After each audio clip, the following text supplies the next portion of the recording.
Alright, so yeah, I wanted to do this video. I keep getting interrupted by my job, but hey, let's try and do this one more time.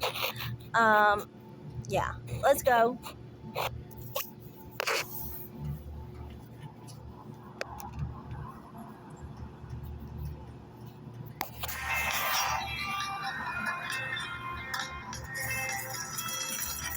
My name is Carissa. I'm 28 and I live in Central Square, New York. Start being good. I knew she was going to say that. I'm the kitchen manager at my mom's restaurant. We need all these bombers, 3 tenders. Carissa is very talented. She started working in the kitchen when she was 14 years old. She's one hell of a cook. What she does is phenomenal. And it's never been terrible. Never. Look at that. Yummy food. Yeah, I can cook the out of anything. The plan is my mom is going to pass the diner on to me. And I don't want to let my family down and ruin everything that we have all worked so very hard for. Flip those eggs. I'm going to smoke cigarettes. But now, I don't know if it'll ever happen. Carissa has become a full-blown heroin addict. Call yourself a heroin addict? I'm absolutely a junkie. A functioning junkie.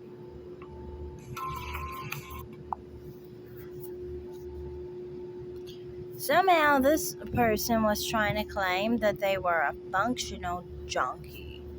How the fuck can you be a functional junkie when your mom is specifically providing you a fucking job and is specifically holding you up by giving you a job as a restaurant manager? So otherwise, you would be a fucking bum on the streets, 1.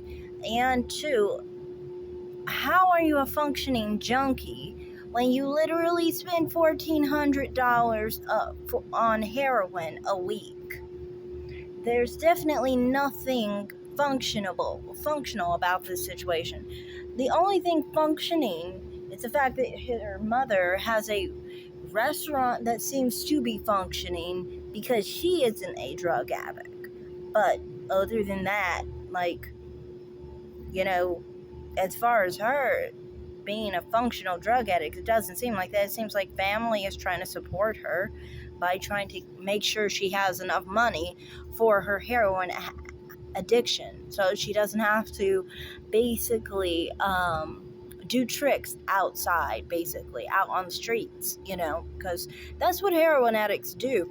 A major thing with heroin addicts is that I remember hearing about this specifically. With heroin addicts, they specifically, it's like connected to the sex work industry, basically.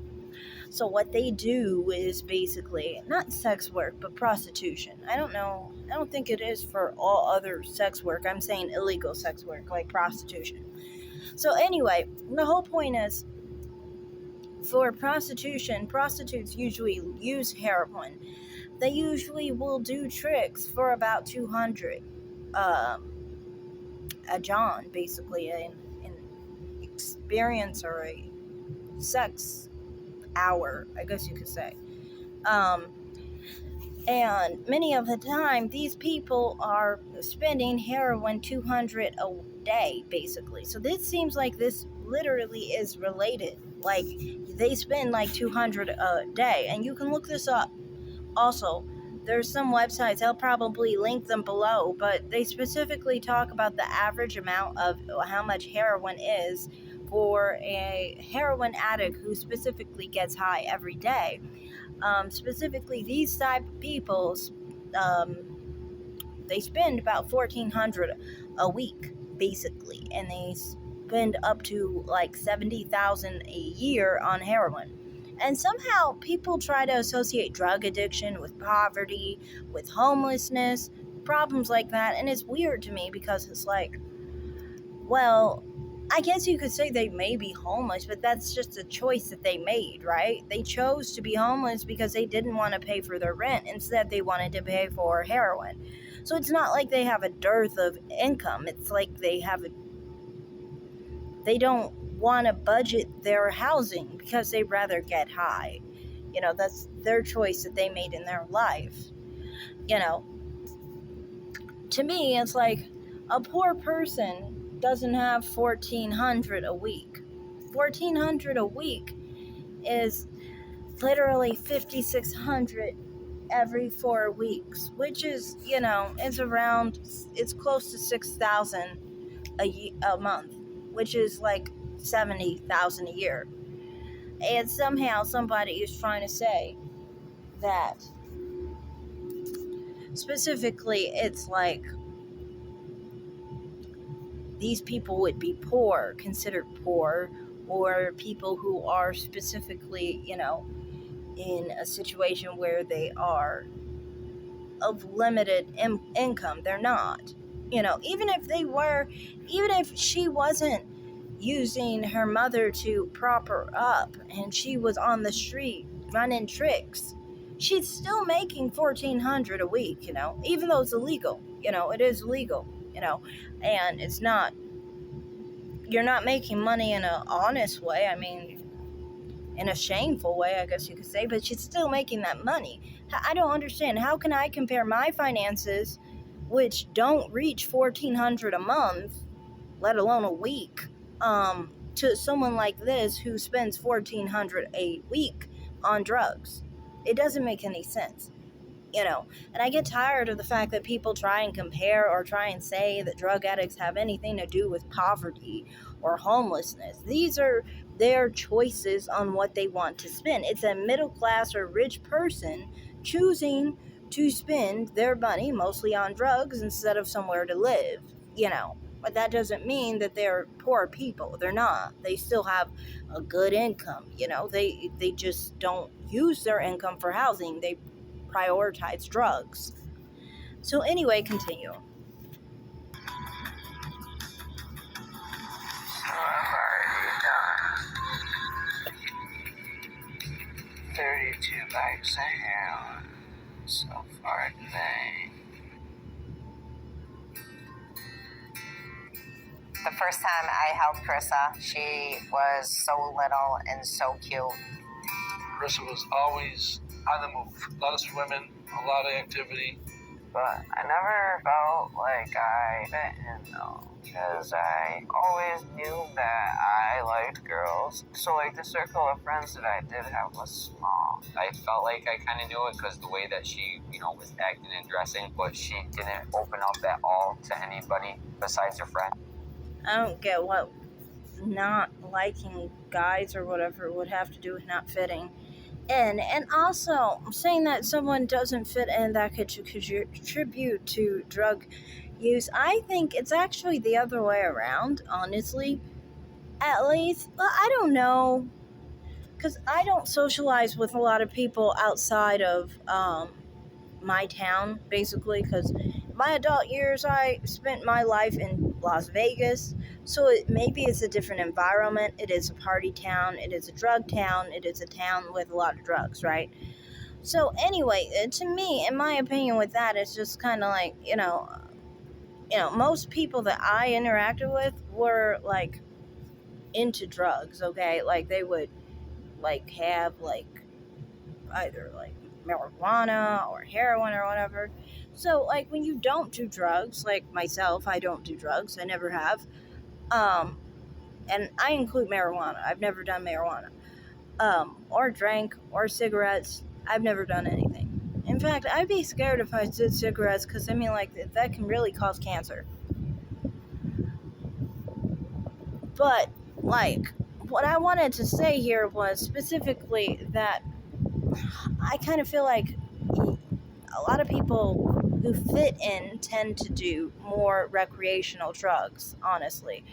And, like, you're kind of like an outcast when you don't. So, I that's just my personal experience. Now, I don't know about, like, in a small town in some other region, or how the average American probably experiences life in a different type of neighborhood, maybe. Because my neighborhoods I've been in from 18 to 29.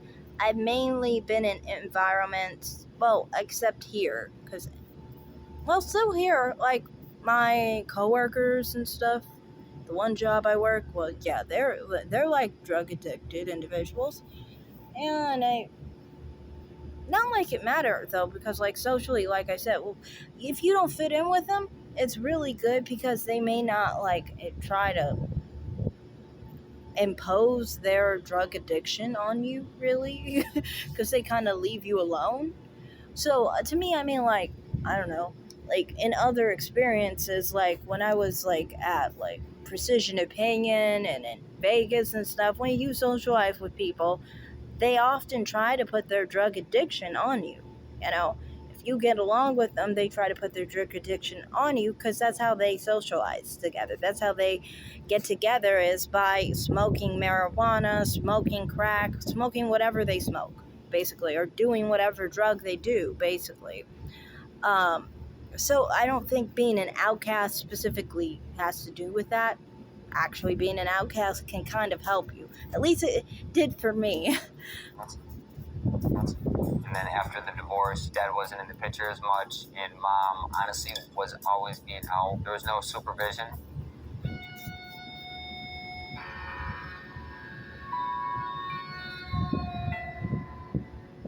Who did you tell? Nobody. We didn't know this at the time, but when she was just around middle school, she just really kind of went into herself a little bit. It took my innocence.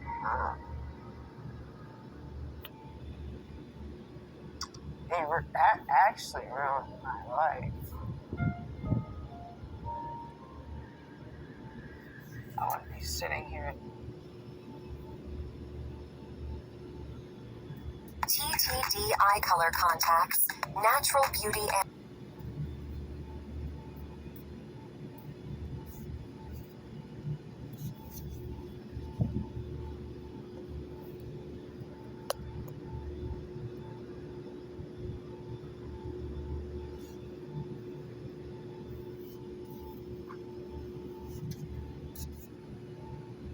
Oh, sorry about that. Let me just close this for a sec.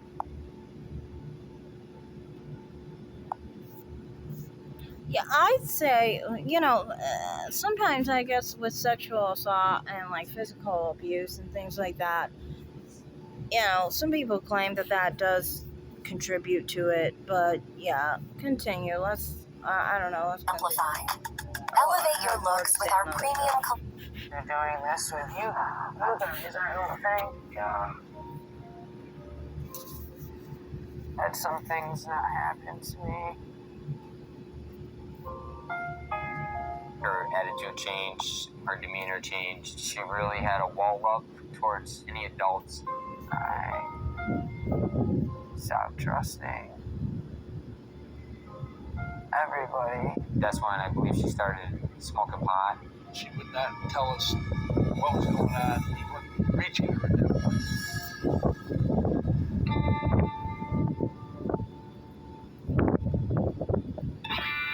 When Chris came out that she was a lesbian, I was not good with that.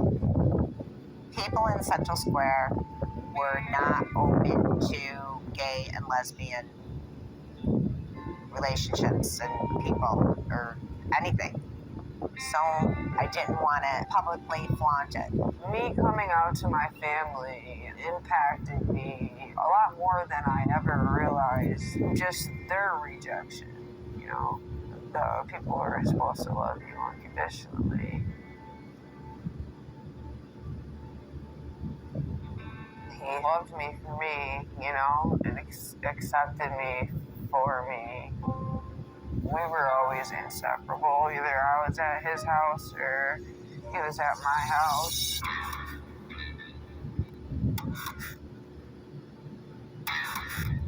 She simply said, "Here, why don't you try this?" And I was in love instantly.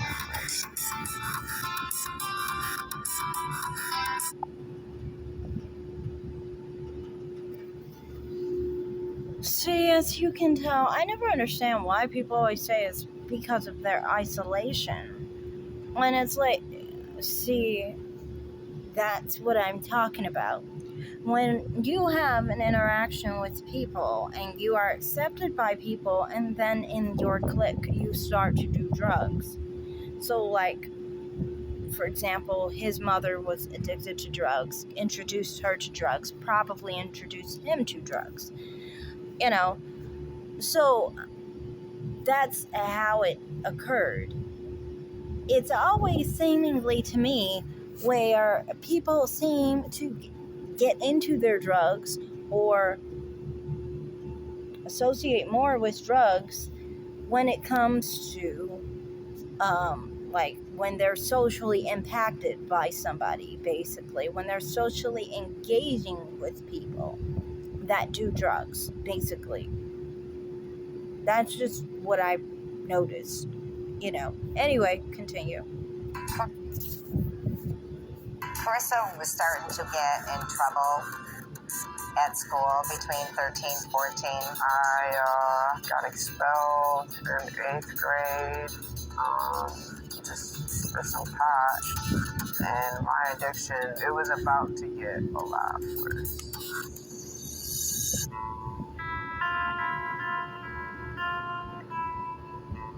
The only person on the planet that actually knew me for me was gone. And then after he died, his mom had me running drugs once a month from Florida to New York, about $30,000 worth of products I'd be traveling with.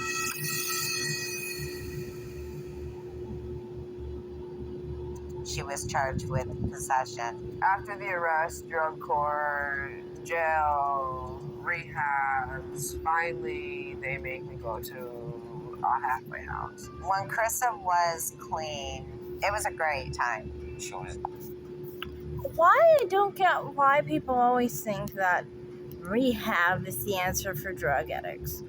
That's one thing I don't get. How can we're talking about heroin addicts here, because she's addicted. Carissa is addicted to heroin, and they're saying she has a severe addiction to heroin. Why would rehab be an answer for someone like this? Well, we already know the statistics behind heroin addiction. Heroin addicts literally have an 88% chance of relapsing, yet people want to say that somehow they have a chance of recovering. Like 7 out of 8 people who do heroin are going to stay addicted to heroin. Whether it's within 1 year they're going to relapse, 4 years, or 10 years, they're always going to come back. So to me, in my opinion, at this point, we should just take it as it is. If someone is addicted to heroin, we know they cannot recover. Most likely, they're never going to recover. So it's just like when it comes to other things, like health things, basically. If you have a 88% chance of not surviving, they basically consider you terminal at this point, because most likely you're not going to survive. There's a slim chance you could survive, and nobody's trying to say that they don't want you to survive, just like it's not like we don't want someone to recover. We just know the chances are they will not recover, just like it's the chances of someone, surviving in a situation where they get a prognosis of 88% chance of fatality, is most likely it's terminal. Both cases, to me, in my opinion, are not going to be a situation of recovery, in my opinion. So, I mean, like, with people like this, we should just accept that instead of trying to say, oh, well, it's nice while they were clean. I wish they would have stayed clean. We should already know they're not going to stay clean and act accordingly. I mean, like, according to our laws, it's illegal to be getting high with heroin.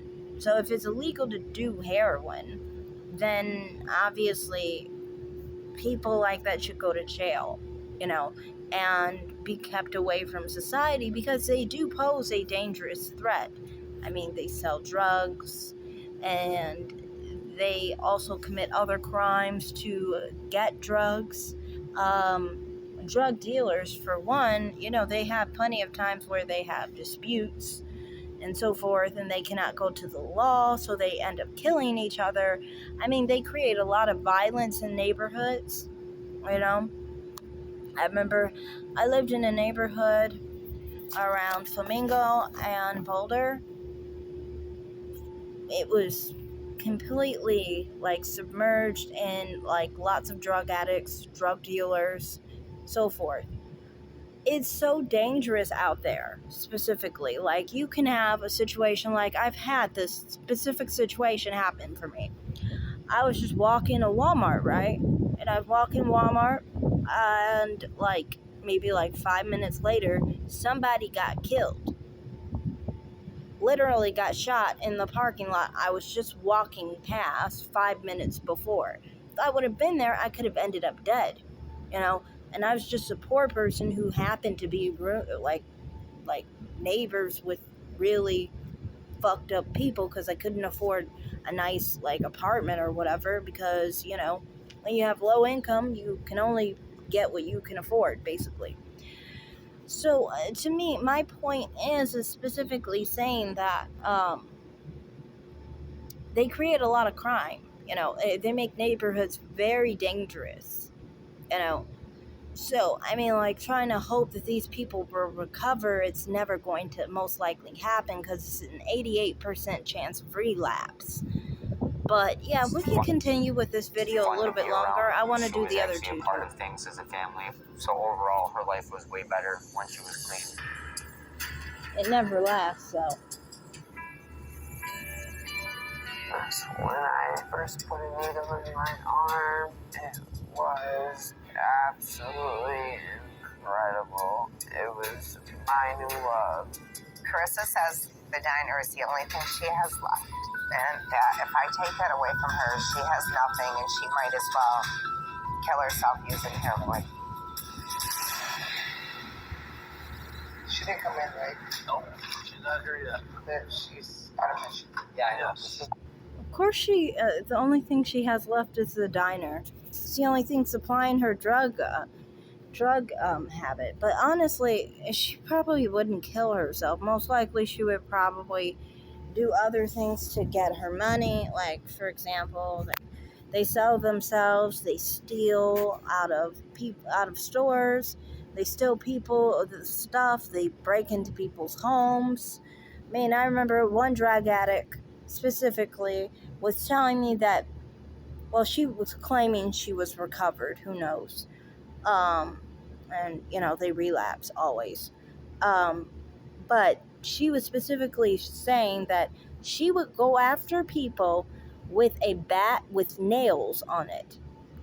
Yeah, that's what she would be doing. She'd be attacking people with bats with nails on them so then they could give her money, or whatever they had, so then she could go get her drugs. That's how drug addicts are. They're not like peace-loving, kind individuals. They literally will attack you, kill you, steal from you, steal from their friends or loved ones, stores, anybody. If they have children, they'll sell their children, literally sell their children to pedophiles. Anything, like that's what they do, just to get that money. And if you think of it, they have to buy $1,400 worth of heroin, according to this lady, and according to the spending of these type of drugs. Basically, you have to spend like $1,400 a week to be high every day. So they have to keep stealing and keep taking from people a lot of different things because, who makes $1,400 a week? That's why they have to sell themselves and do all this crazy shit. So my whole point in this is that, specifically, it's a very violent cycle, and it's a very dangerous situation. It's not just dangerous for them, it's dangerous for everyone in society as they roam the streets and are not put away in prison. Let's continue. I already got $200. Well, she'll want more. If we can get rid of that. So you guys take that to the bank now before she sees it? Yep. Okay.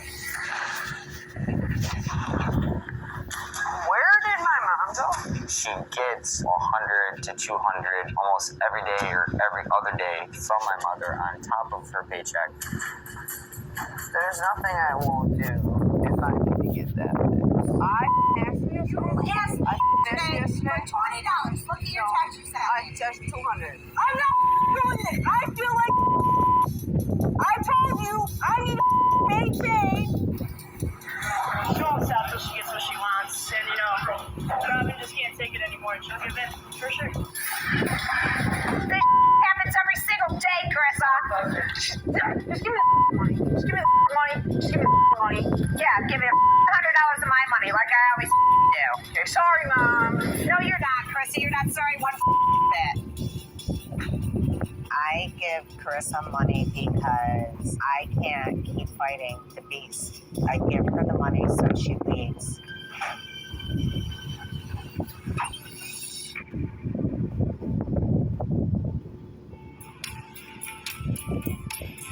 Her body can't take much more. You don't know if tonight will be the night she don't wake up.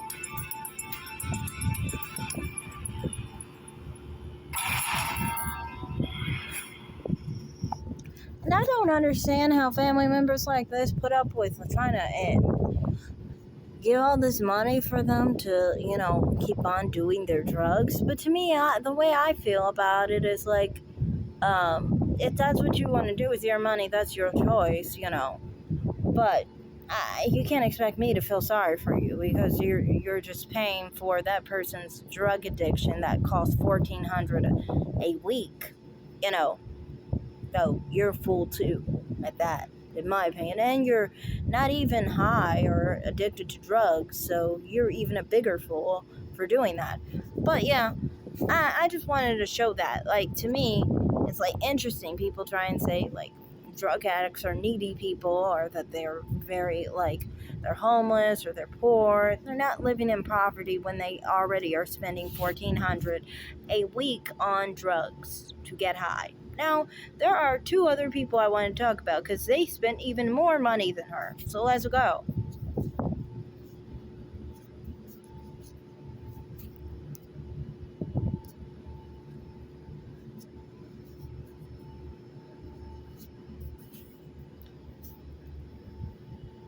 And always take some hairspray to define them a little bit more.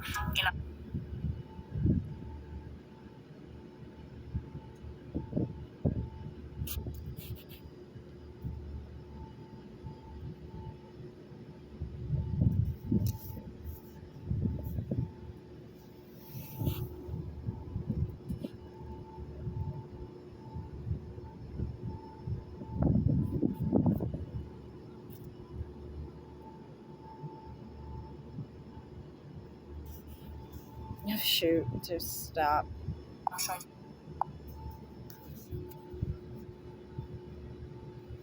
you guys again that it is coming.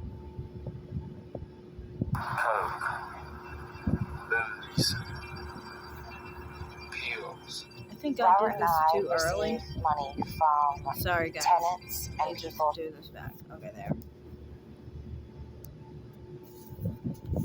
So this dude spent $100. Contains subject matter and This is a language that common may be occurrence. disturbing to some viewers. Viewer discretion is advised. My name is Robert. I live in Lamar, South Carolina, and I'm 31 years old.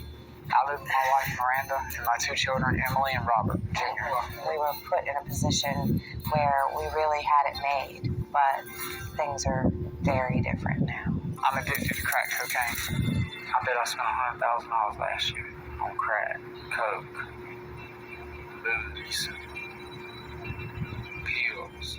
Robert and I receive money from tenants and people that are renting to own their property. Nothing's good. When Robert first started having the problem, we made an agreement that certain properties were going to be his money for drugs and certain properties were going to be my money for paying all of our bills and taxes and taking care of our children. Now, all of our money goes to drugs, every bit of it. Being married to a drug addict is a very different thing from being married to someone who has any other kind of illness. You spend the entire time not knowing what to do or what's going to happen next. Yeah, to me, I'm like this. Okay, if you think of it as an illness, then don't be surprised when they're attacking you because they need more drugs and you aren't giving them the amount of money that you want. If it's an illness, then it would not be causing them to go out and go after people with a bat with nails to rob them for their money so then they can basically finance their drug habit.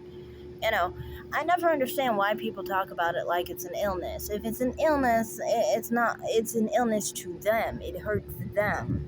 But in drug addiction and that whole issue, they're hurting other people because they want to finance their drugs and they don't care the fact that it's so expensive and it's not really able to be attained by them, so they make sure that they just take someone else's income to try and finance it. Or in other people's cases, they prostitute themselves out. Either way, it hurts society. So you sort of stumble through it. My biggest fear for Rob is he's close to death. It's obvious. He's nothing but skin and bones. His face is so sunk in, it looks like his eyeballs are about to pop out. It's like there's not an ounce of fat anywhere left on him. I truly believe that he is going to die. I don't even recognize him anymore as being the same person that I married. Robert was... Me, honestly, when it comes to the effects of drugs on drug addicts, the way I feel is like it's their personal body, right? So if it is affecting them negatively and that's what they choose to do with their body, why are we supposed to care? For whatever reason, they think it makes them happy. So to me, I never really care that it hurt, if it's hurting them or if it's not hurting them, if it's making them, their health worsen, they're losing weight, if they seem like they're closer to death, if they're overdosing. This is what they did to their own body. It's not like anyone else is doing this to them. Drug addicts choose to be addicted to crack cocaine in his case. Anyway, continue. I loved him to death, and we did a lot of good things together. Rob's dad was a local farmer. Rob had a rough upbringing. His parents weren't never married. They argued and fought all the time in front of him. When he was like 11, I decided to leave his dad. And, I had full custody of him, and I took him with me.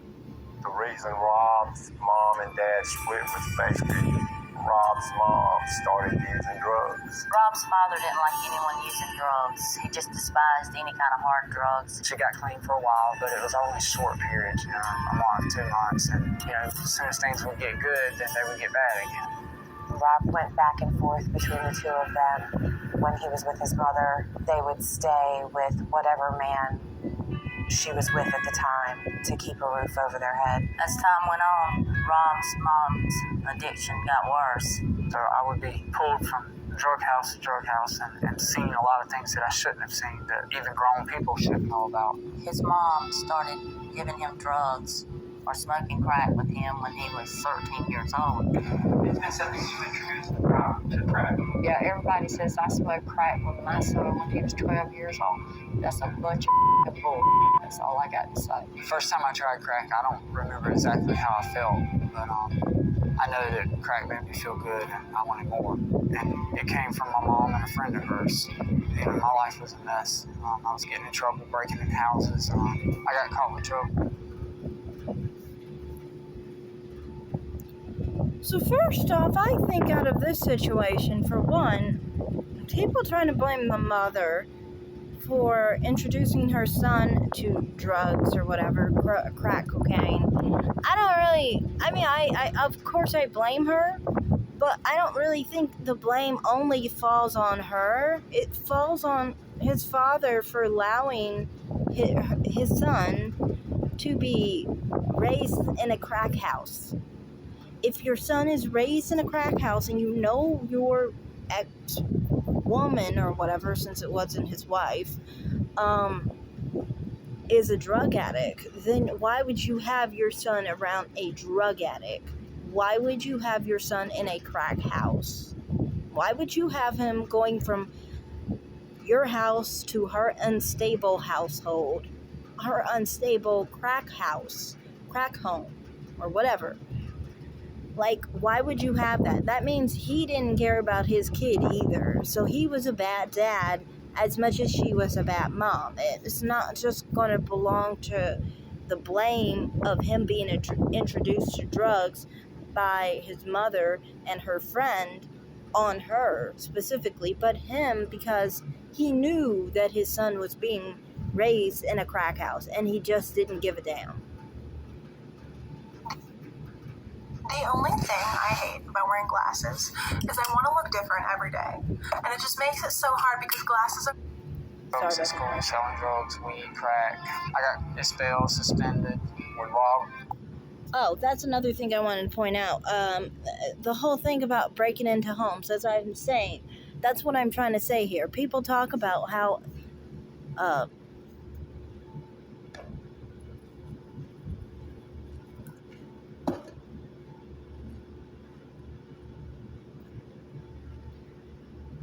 this basically affects the user or whatever, period. But they don't really talk about how it affects everybody else in the world. But yeah, I just wanted to point that out in the story. He was 15. His dad sent him to military school in Camden, South Carolina, trying to straighten him out, basically try to get him off the drugs. When I was in the military academy, I loved it. I loved every day of it. I didn't want to leave. I wanted to stay. When Rob finished military school, his dad was hoping it was all over, that was the solution. And it seemed to be for a while.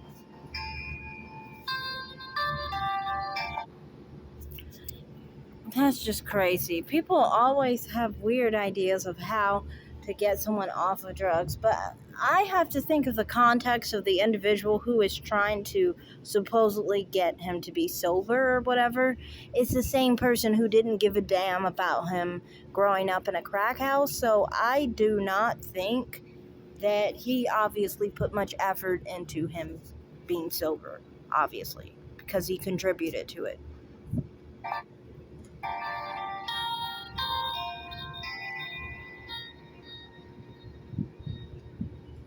I took my last paycheck and I bought some cocaine and some weed, but it wasn't much. But it was enough to get started, and I started selling. Exactly, that's what I mean. Relapse and that whole issue with recovery with drug addicts, I mean, that's a common occurrence. They're going to constantly relapse. That's why recovery or rehab for those people doesn't even work. Good example. Time for that. I got caught with a lot of cocaine. Rob's dad was ashamed of him having to bail him out. We live in a very small town. Everybody knows your business. At that point, he was ready to wash his hands of him. I realized that if I didn't leave here, that I was going to get pulled right back into it. So my grandma gave me some money, and I got on a bus and I went to Virginia. And when he finally went to Virginia and got himself straight, you could tell when Rob would come back home to visit that Rob was like a totally different person. Well, that's funny. He thought that leaving to another state would somehow get him sober. I mean, like, you still got that monkey on your back. You're going to be addicted for the rest of your life. I met Robert while I was working in Norfolk, Virginia. When Rob and I got together, we fell in love almost immediately. He was working for a tree business, and we ended up starting our own tree business together. In a short time, maybe less than a year, we went from just a little pickup truck and a chainsaw to a very big business. It turned out to be a very successful business in a very short amount of time.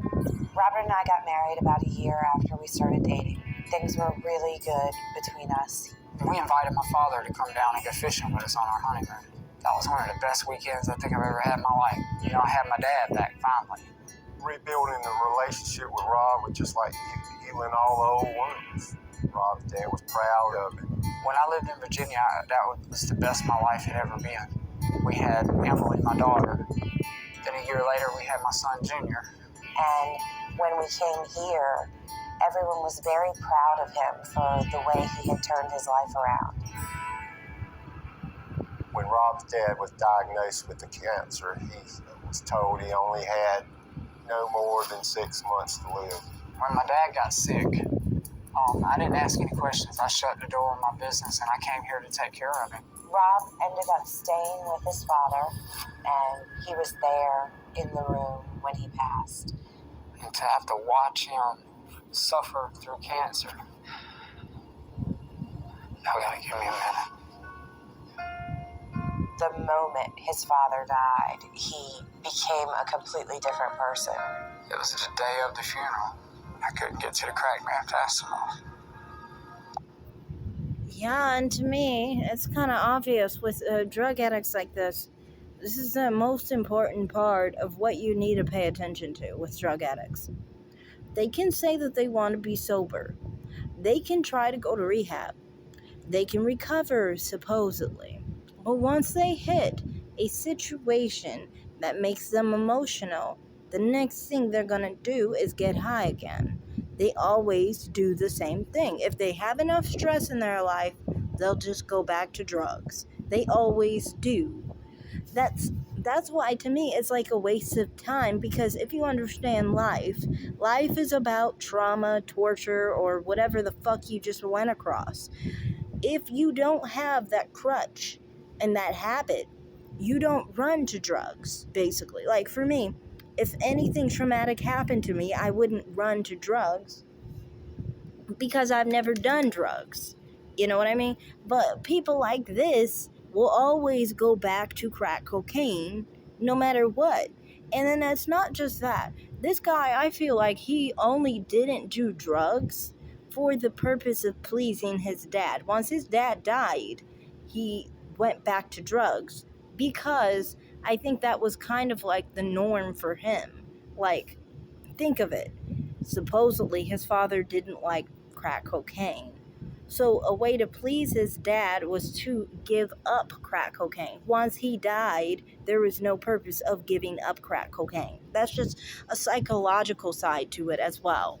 But the part of stress, you will see this constantly with the reason these people relapse is always because something made them sad, basically. Well, when I get sad, I don't go to drugs because I've never done drugs. So I don't have that nagging desire to do drugs, and when I'm in a weak place, I won't do that because I don't have it in my system.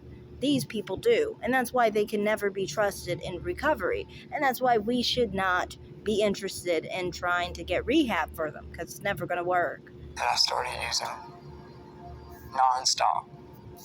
It went completely out of control. Because that's who he was always. I sold off probably about $20,000 worth of tree trimming equipment, ropes, climbing gear to support my habit. He would leave and not come home for days at a time. He would lie to me about where money went. Rob's dad, he acquired quite a large amount of property before he passed away.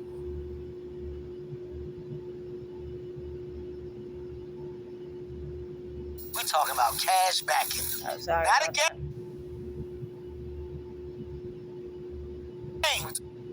We're talking about cash back. We're talking about. We're not talking about crack? No, cash backing. Word. We're talking about cash back. Cash back. Cash backing. Cash back like a pro with Chase Freedom Unlimited. How do you cash back?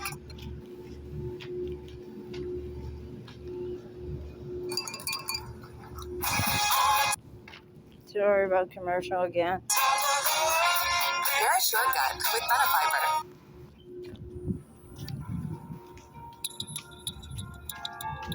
What he left me, as far as paper money goes, I've blown it. I've sold some of the property as well. Not all of it, not yet. We sold one piece of property and blew it on drugs. We were collecting about $7,500 a month in rent on our properties. There's a lot of money in a small town. I'm probably not selling property now. until they reach my body. If he does not get under control immediately, we could lose everything in the next 6 months. After I check my balance, I have to throw my receipt away so that he doesn't know how much money is in the bank. Because it does not matter if there's 5 cents or $5,000, he has to have all of it. When Rob's run out of money, he aggravates Miranda constantly. And I've told her over and over, all you're doing is enabling him to go out there and do the drugs. She seems like she's a Play-Doh of a wife. Like, literally had this crackhead husband who's just spending all the money. So weird. What's the verdict, baby? The verdict is this has got to be it. Normally I start my day off at about $60, but she just don't have it today, so take whatever you can get. It'll hold me over at least until I can work something else out.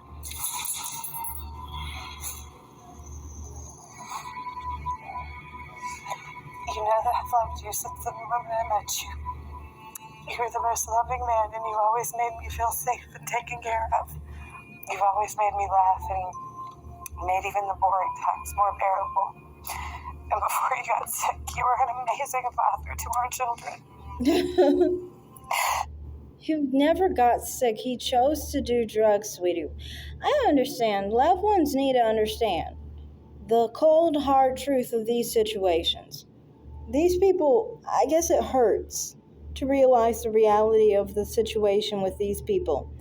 They don't want to admit that these people rather do drugs than commit themselves to you. You are not valued. You are not important to them. They don't love you. They're addicted to drugs and they only love drugs. That's what you have to understand. And, you gotta kind of accept that. I don't know. To me, I feel like these people who are like the loved ones and the family members of these drug addicts is that they just have a situation where they can't really particularly accept that these people don't value you as a family member. They would kill you, literally, if it came to getting drugs or you living, basically. They would actively kill you. So, understanding that makes you understand that your efforts to try and get them better or try and act like they're sick, that's not what it is. They are their worst self. This is the worst of who they are. And honestly, I feel like they'll never really completely change or leave that. They will always be that person. They will always try to strive to be something else. But I don't think they will ever really achieve it, because if you understand the rate of relapse for these type of people is very high. Most of the hard drugs, basically, you're never going to recover. So why do people expect people to recover when the chance of them recovering is less than 15% for most hard drugs? My heart does kind of go out to the loved ones, because they seem like they are struggling to accept this is who the person they love has become. But you have to kind of accept the bad and move on, because you have to be happy you didn't choose that for your life. Why would you try and go down with the ship? Well, you didn't choose this for your life, as far as his wife, That's just how I feel about this. I'm going to do the third video. And I just want to show, see, this is 2 different videos. One video, Carissa specifically, where she spent $70,000 on heroin. And then this Rob dude spent $100,000 a year. This is why, when they talk about drug addicts being somehow people who are people who are considered, when they try and act like drug addicts are people who are poor, or they're homeless, or they're needy individuals, or they need help, they don't really need help, in my opinion. How do you need help if you're spending $100,000 a year? How do you need help if you're spending $70,000 a year? You don't need help. You don't. Because you have all the money there to help yourself out. But you choose not to help yourself out because you don't value getting help in those regards. It's like expecting me to spend money. I know I'm a lot poorer than these people, but it's like expecting me to get help for the fact that I am not good at art. I'm art-tarded, basically. I do not do well at art. I don't draw well, and I don't value it. I don't value being better at painting, at drawing, at any type or any form of art. I don't care to do better. Why would I put money or any effort into doing better in something I don't value?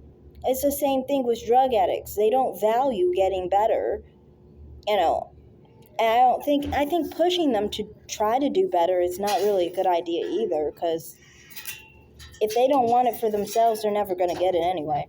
And plus, I think, rehab never works for them anyway. But here's the other video I wanted to show everybody. This one's Jasmine. She's a fentanyl addict. It's really fucked up. But here's her story. It's disgusting.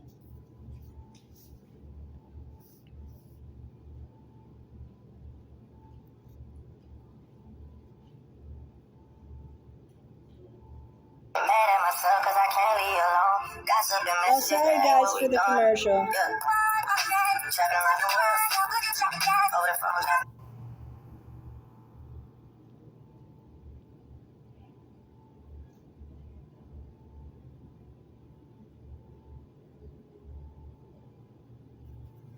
Yeah.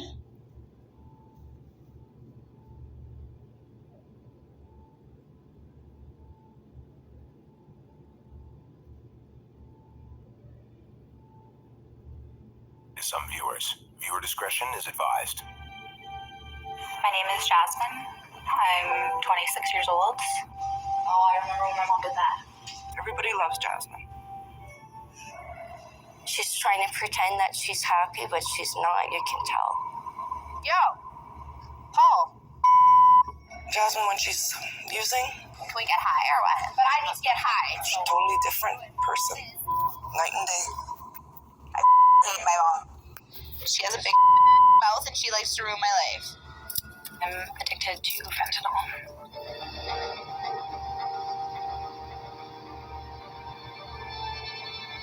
Sometimes I'll end up walking around with stuff like that because I get so high and I have pig marks all over my face.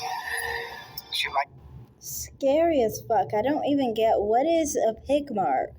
My mom said they pick their faces, but I don't get it. Who the fuck picks your face? Scary as fuck, seriously. Let's go. Continue though. Spend $1,200, $1,500 in one day. My daughter is somewhere in there, but Yeah, exactly. Spending $1,200 to $1,500 in fentanyl a day. This is what Jasmine spends supposedly on her drug addiction. That is I don't even know how much is that. It's $3,000, right? So 7,500. Yeah, it's like 70. No, that's 5 times. No, because you have to get high on the weekends too for these drug addicts. That's like 100. I mean, wait, that's like 10,500 a week, right? Yeah, that's so fucking crazy. Damn.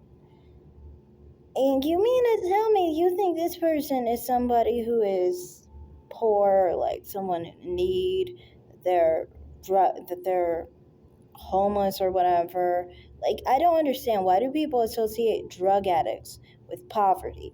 They are homeless.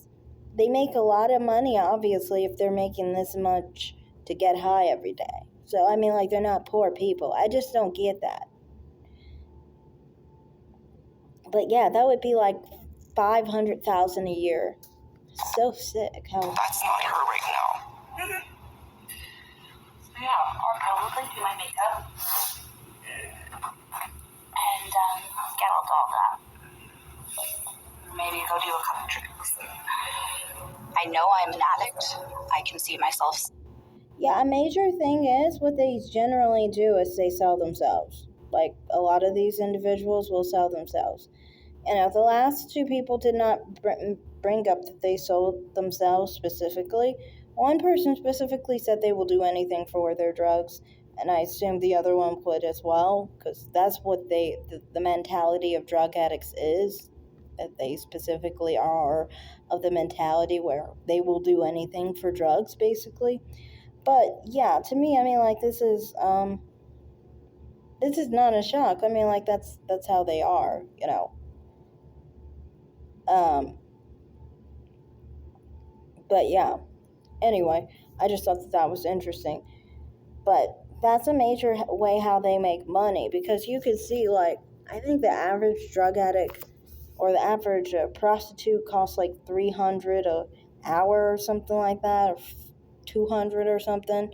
So many of these types of crackheads and stuff. I remember there was this one chick when I was like a teen in high school, wasn't it? Something like that. They had these crackheads basically talk to us about like drugs and stuff, and why you should stay away from meth and all that stuff. And anyway, this one person, she was specifically saying that it made her completely promiscuous. Like, she had been with over 2,000 people by the time she was 25, because she kept sleeping with all these different people, and she said she would sleep with like 10 people a day just to pay for her drugs. Like, yeah, it's real messed up. Spiraling out of control. Jasmine will not survive. Sooner or later, I'm going to get a phone call. And I have no friends. But honestly, if it is torture, and if it is an illness, like some of you try to claim, and considering the fact that there is the recovery rate for these people, the relapse of fentanyl users, meth users, heroin addicts, specifically those type of addicts, is specifically it's the relapse rate is like 88%, 91% chance of relapsing. So most likely they're never going to get clean. They're never going to be sober. They're never going to stop doing drugs. So if it's an illness and it's torture for them to be on drugs, and they're always going to be on drugs, wouldn't death be merciful in the sense that they now no longer suffer? I'm just saying, because they're never going to get sober. So, I mean, like, the only thing that would work for them is specifically overdosing, honestly. That's just my opinion on that, because it's like, if their relapse rate is 91%, most likely they're never going to get sober. I have no life, so.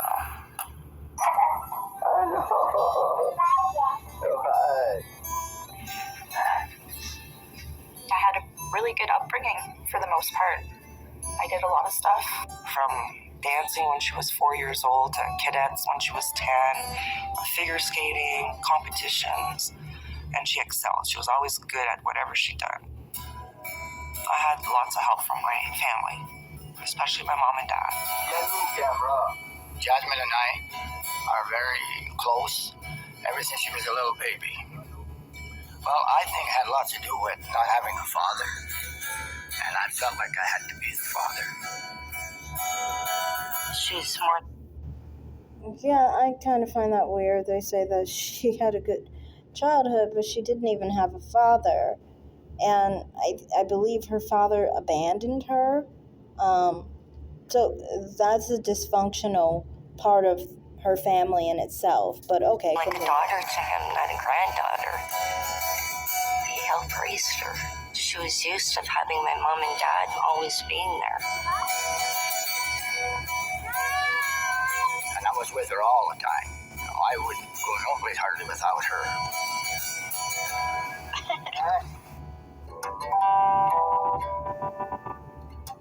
I really looked up to my sister. I thought she was my role model. I wanted to be like her. Not now. She was a happy girl. Till I think around 11 or 12, she started to change. My mom didn't have time to discipline me, I guess. I worked 12 days.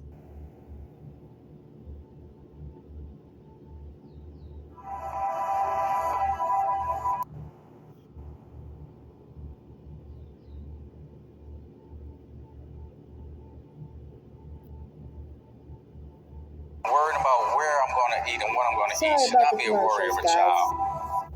In a row. I was able to just roam free.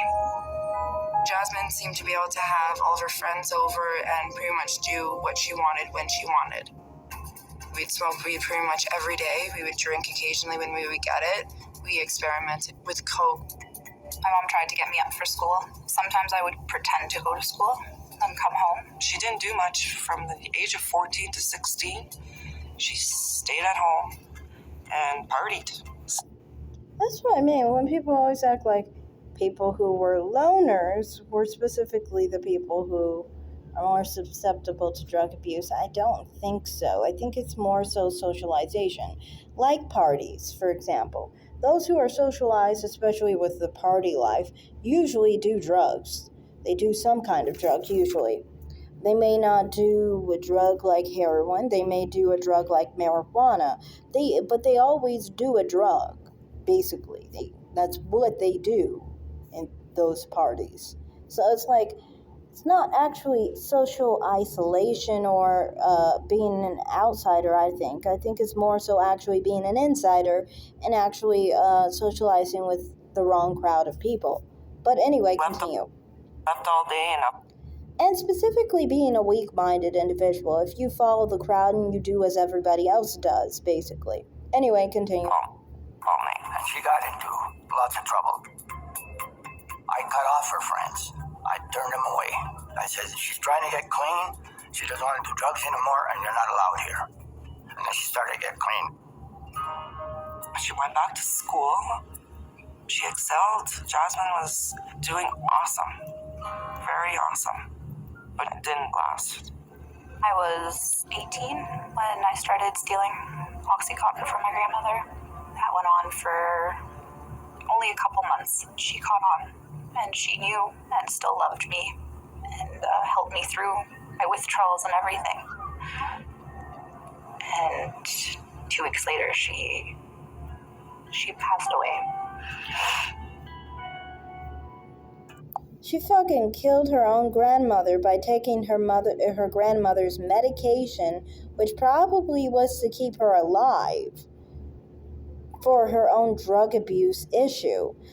To me, that in itself should be reason enough to put this person to sleep, seriously, because your drug addiction basically caused someone to die. And no, she basically murdered her, in my opinion, because she stole her medication that she actually needed for her own personal survival.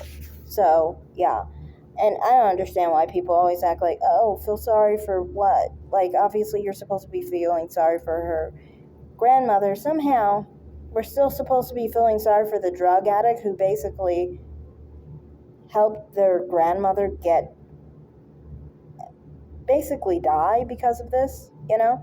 Anyway, continue with the video.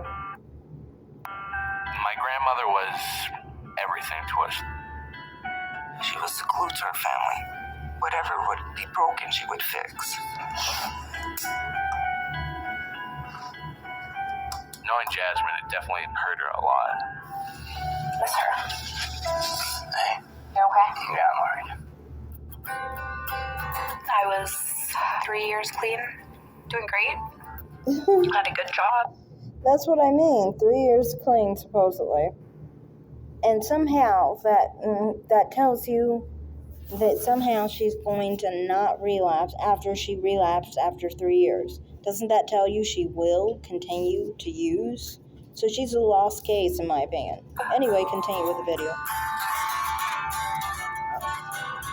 James and I fell in love working together. And knowing Jasmine's past addictions, she disclosed that to me openly. I really had faith that she would be able to get So this fool knew what he was getting into. better. I got pregnant 9 months into the relationship. I always wanted a child, so it was really good news to me.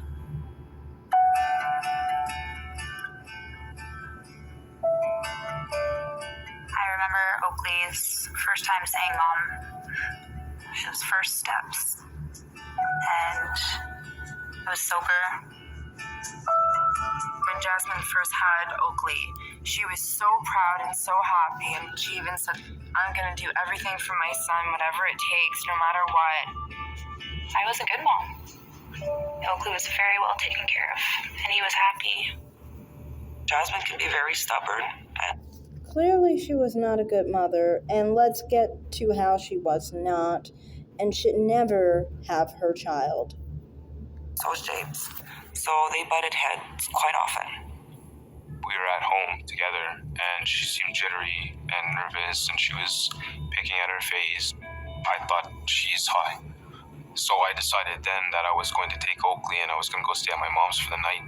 Jasmine was so irate that I actually feared that as soon as I turned my back on her, she would put a knife in my back. And so I pushed her out of the way. I called my mom, and she was the one to make the police call. And I was charged with assault. And I was given conditions not to communicate. James and I had a no contact order, and that. So that to me was one reason. For him, to me, I'm like, well, you got into this. You knew she was a fucking drug addict or whatever, and you decided to be with her and have a kid with her. So I don't feel sorry for him. But the whole situation about her getting high as a mother and being in care of her child, to me, tells me that obviously she's not a good mother. And she should never have access to her children, ever. So saying that she was a good mother, no, she was never a good mother because she is the same woman who chose to get high while being in care of her child, while being a mother, while knowing she had to care for her son, and she chose to get high. That lets you know that she should never have her child. Meant Oakley spent half the time with him. She wanted to be more with Oakley, and she wasn't, and that made her feel bad. I started just with drinking, and drinking led to a really big relapse.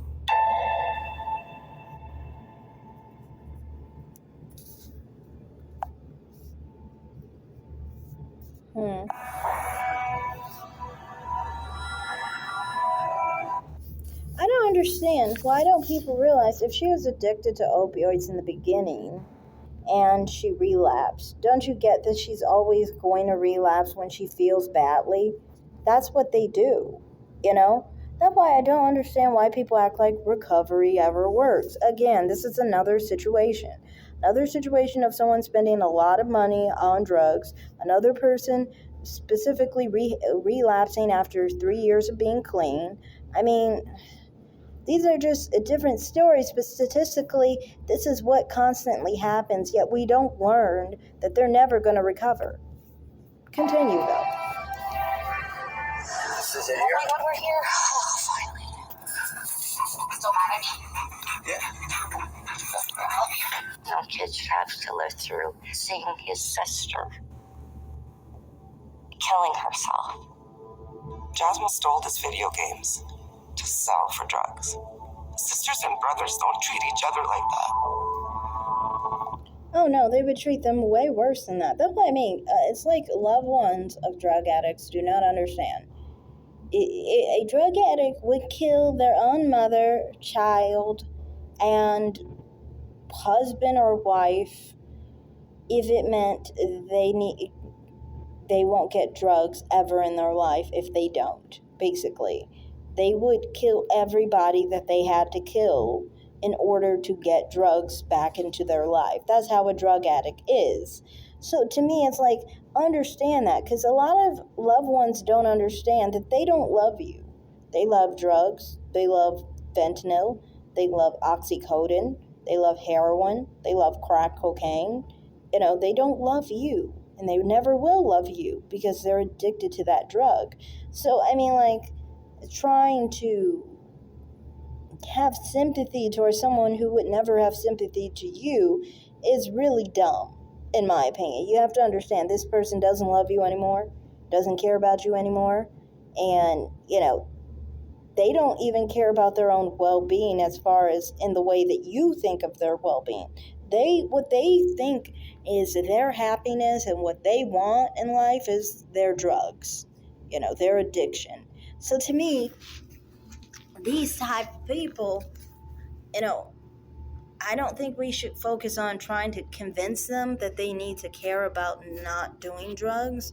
I think we should focus on locking them up in prison so then they're not like a danger to society. Because, like I said, with the other people that I've depicted in this video, specifically the Rob situation where he is breaking into homes, selling drugs, stealing from people and all this stuff, or like Jasmine, who's talking about how she's selling herself, most likely, like, that's another thing. Obviously, these type of people should not be in care of their children, because many of the time, like, these drug addicted prostitutes will prostitute their own children out. So to me, I mean, like, these people should, they should be kept locked up in jail and in prison for most of their life. I don't think we should let them out, because what's the point of letting someone out of prison who we know is going to relapse and commit crime again? Because we have to remember that drug use is a crime. When you use oxycodone illegally, if you use heroin, if you use fentanyl, that those things are illegal to be using, because it's an illegal drug. It's an illicit drug, basically. So it is a crime. So, I mean, like, if it was any other crime, like if we knew that people automatically 90% chance will kill or will rob again if we let them free, then we should keep them in prison. Just like the same with drug addicts. We should keep them in prison because they will continue to offend. Continue. It's definitely not a normal life the way we've been living these past months. It's just stress after stress after stress. You chase your next high, and addicts will find their next high, whether they have to beg, borrow, or steal. Yes, that's what I mean. They constantly, drug addicts chase one thing, and that is getting high. So I don't understand why people always focus on anything else. The drug addict isn't focusing on anything else. They're going to constantly focus on getting high. So I think we should constantly focus on them getting high, nothing else. That is, getting high is a crime in America. So they're going to constantly chase committing crime in America. And then, like she's saying, no matter what you have to do, if you have to steal, if you have to kill, if you have to sell your body, sell a child, anything, you will do it just to be able to do drugs. This type of person shouldn't be out in society. They shouldn't be given a chance to recover. They should just be locked up. Or sell their body. So what would it be for 2 hours? Well, usually it's $200 for an hour. Oh my God. And you want to do 2 hours? I will definitely make sure you have a great time. I'm emotionally burned, and I just sometimes think that if the police do knock at my door and tell me my daughter's dead, it'll be okay.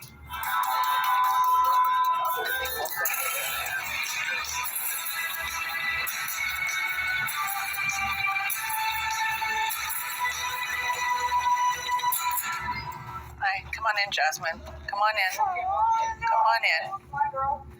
Come on in, Jasmine. Come on in. Hi, Jazz. Come on in. My name's Maureen. It's okay, bud. It's okay. It's okay, sweetheart. It's okay, honey. Yeah. Oh, sad sob stories for this crack. Your family's here to save your life. Jasmine. Jake. I'm here because I care. I love you. And I care. I love about this. When it comes to insurance, nobody gives you coverage confidence like AAA, which means they don't need wacky ads with talking animals and Figured out your gimmick, huh? Outsmart spokes animals and choose coverage confidence from AAA.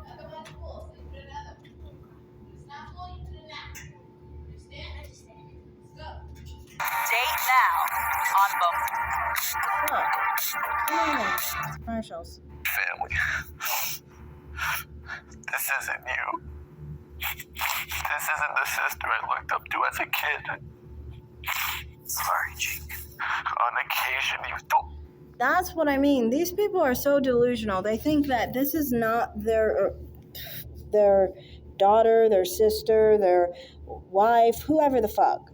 And it's like, that's not the case. That's not the case at all. To me, it's like that's who they are. For now, that's who they're choosing to be, and you have to accept that. But I think the problem here is that the loved ones are not accepting what their drug-addicted family member is. So that's all I have to say in this video. It's just, I just kind of feel like, I don't get why people specifically think that drug addiction is specifically something that can be worked out or helped or whatever. I don't think that these people are people who can specifically be put in a situation that is like, I don't think these people specifically, we're helping them. I don't feel like rehab and trying to be like, oh, sob story and also sorry for these people, that's going to help them. I don't think it's going to help society. It actually hurts society, just letting them out on the streets and make mistakes over and over again, and continuously relapse in their abuse of illegal substances. So, I mean, that's my perspective on this whole situation, basically. I also wanted to point out, in this video, specifically to me, I specifically think that these people should have a situation where we constantly say that drug addiction and that has to do with, poverty or homeless people. That's not true. It's not, because if it was, then how does someone pay $1,200 a day in fentanyl? I don't care if you got the money illegally or legally. The fact that you have it, to me, tells me that you're not a poor person. Kind of obvious. Same thing with other people that I've shown on this video. I've shown 3 different people. For some reason, it's not. It's showing now. But all 3 different people specifically have relapsed in their recovery. All 3 people have spent nearly $100,000 in their drug addiction, all the way to $500,000. I've shown Carissa's story, Rob's story, and Jasmine's story. So my perspective on this whole situation is, I don't think that drug addiction is something that you can recover from. And I don't think we should invest in rehab, especially not state-funded. I think that we should invest when it comes to federally and federal prison with these people, because they're going to consistently commit the crime. They're going to consistently basically do drugs, and they're going to relapse over and over again, committing more crime, stealing, so forth, doing a lot of problematic stuff. So to me, I just think that these type of people, deserve prison because of that. I don't think that they have to do with poverty. If anything, they make our environments, our neighborhoods really dangerous. They